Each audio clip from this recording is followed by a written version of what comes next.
இந்த வீடியோவை வழங்குவோர் ஆரோக்கியா இயற்கை வைத்திய ஆலயம், இப்போது மதுரையில் and BROLL studios private limited. வாழ்க நலமுடன். வைத்தியன் யூடியூப் சேனல் நேயர்களுக்கு சித்ராவின் அன்பான ஆரோக்கியமான வணக்கங்கள். பொதுவா ஒரு 40 வயசுக்கு மேற்பட்டவங்க அப்படின்னாலே அவங்களுக்கு தலைமுடி நரைக்க ஆரம்பிச்சிரும். ஸோ இவங்கெல்லாம் ஹேர் டை யூஸ் பண்ண ஆரம்பிச்சிருவீங்க. ஆனா இந்த காலத்துல இளம் வயதுலயே நரைமுடி நிறைய பேருக்கு வர ஆரம்பிச்சிருது. இவங்களும் ஹேர் டை கண்டிப்பா யூஸ் பண்ண வேண்டிய அவசியம் ஏற்பட்டு போகுது.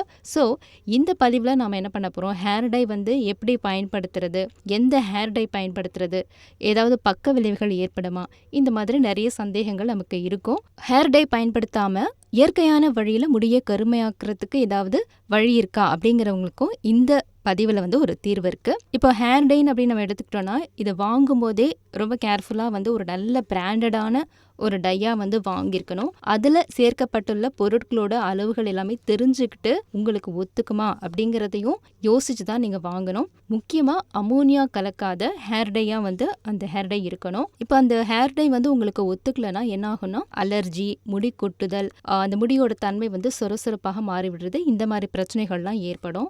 புரோட்டீனை அடிப்படையாக கொண்ட பாலிமர் டைஸ் இதெல்லாம் யூஸ் பண்ணும்போது பொதுவாகவே எந்தவித பக்க விளைவுகளோ முடியின் தன்மை மாறுவது, இந்த மாதிரியான பிரச்சனைகள் எதுவும் ஏற்படாது. இப்போ ஹேர் டை வாங்கிட்டு வந்துட்டீங்க, இது உங்க சருமத்துக்கு ஒத்துக்குமா அப்படிங்கறத எப்படி டெஸ்ட் பண்ணி பார்க்கலாம்னா, காதோட பின்புறத்துல கொஞ்சம் லேசா தடவி கொஞ்சம் வெயிட் பண்ணி பாருங்க.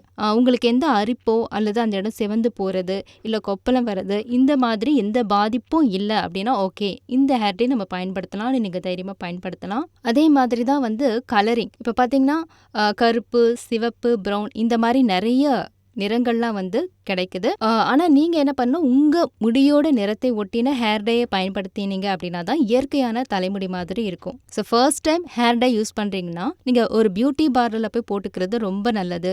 ஹேர் டை யூஸ் பண்ணும்போது கிளவுஸ் கண்டிப்பா போட்டுக்கணும். இப்போ ஹேர் பிரஷ் யூஸ் பண்றீங்கன்னா அப்படியே பட்டையா எடுத்து முடியோட மேல் பகுதியில மட்டும் தடவுற மாதிரி நீங்க பண்ணிட்டீங்கன்னா அந்த மேல் பகுதியில மட்டும் தான் இருக்கும். உள்ள இருக்கிற முடிகள்ல சரியா படாது, அது அப்படியே வெளுத்து தான் இருக்கும்.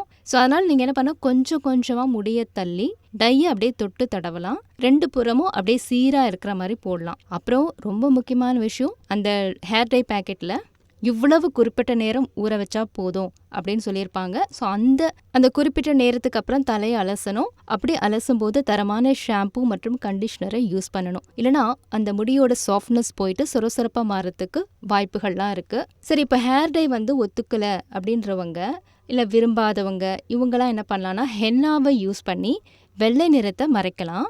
ஆனால் எல்லா முடிக்கும் ஹென்னா ஒத்து வராது. நேரான முடி உள்ளவர்கள் மட்டும்தான் ஹென்னா போட முடியும். அதே மாதிரி ஹென்னாவை தனியாக அப்படியே அரைச்சு போட முடியாது. ஏன்னா முடி கொட்டுறதுக்கு நிறைய வாய்ப்புகள் இருக்குது. ஸோ ஹென்னா பேக் போட விரும்புகிறவங்க கண்டிஷ்னரும் கலந்து தான் பயன்படுத்தணும். இப்போ ஒரு நபருக்கு பார்த்தீங்கன்னா ஹென்னா ஒரு 250 கிராம் எடுத்துக்கோங்க. முட்டை 1, ஆலிவ் ஆயில் 2 டீஸ்பூன், அதுக்கப்புறம் சிகப்பு நிறம் வேணும் அப்படின்னா டீ டிகாக்ஷன், அதே ப்ரௌன் நிறம் வேணும் அப்படின்னா காஃபி டிகாக்ஷன் 2 டீஸ்பூன். ஸோ இந்த மாதிரி கலந்து நீங்கள் பேக் போடலாம். இந்த பேக் போடுறீங்கன்னா அதுக்கப்புறம் நீங்கள் தலையை அலச வேண்டியிருக்கும். ஸோ அதுக்கு என்ன பண்ணலாம், இப்போ இன்னைக்கு பேக் போட போகிறீங்கன்னா அப்படின்னா அதுக்கு முதல் நாள் இரவே ஒரு இரும்பு சட்டியில் 50 கிராம் நெல்லி பவுடர், 2 டீஸ்பூன் தயிர், 1/2 டீஸ்பூன் எலுமிச்சை சாறு, கொஞ்சம் தண்ணீர் சேர்த்து ஊற வச்சுக்கோங்க. அப்போ இந்த ஹென்னா பேக் நீங்கள் மறுநாள் போட்டு அது உலர்ந்ததும் இந்த ஊற வைத்த நெல்லிப்பொடி கலவையை தலையில் தேய்ச்சி அதுக்கப்புறம் அலசுனீங்க அப்படின்னா இது ஒரு நல்ல கண்டிஷனராகவும் ஹென்னாவோட நேரடி வீரியத்தை குறைக்கவும் உதவும். ஆனால் ஒரு விஷயம், ஹென்னா யூஸ் பண்ணுறதுனால முடியோட நிறம் உடனே மாறிடாது, கொஞ்சம் கொஞ்சமாக தான் மாறும். அதனால கொஞ்சம் பொறுமையாக இருக்க வேண்டியது அவசியம்.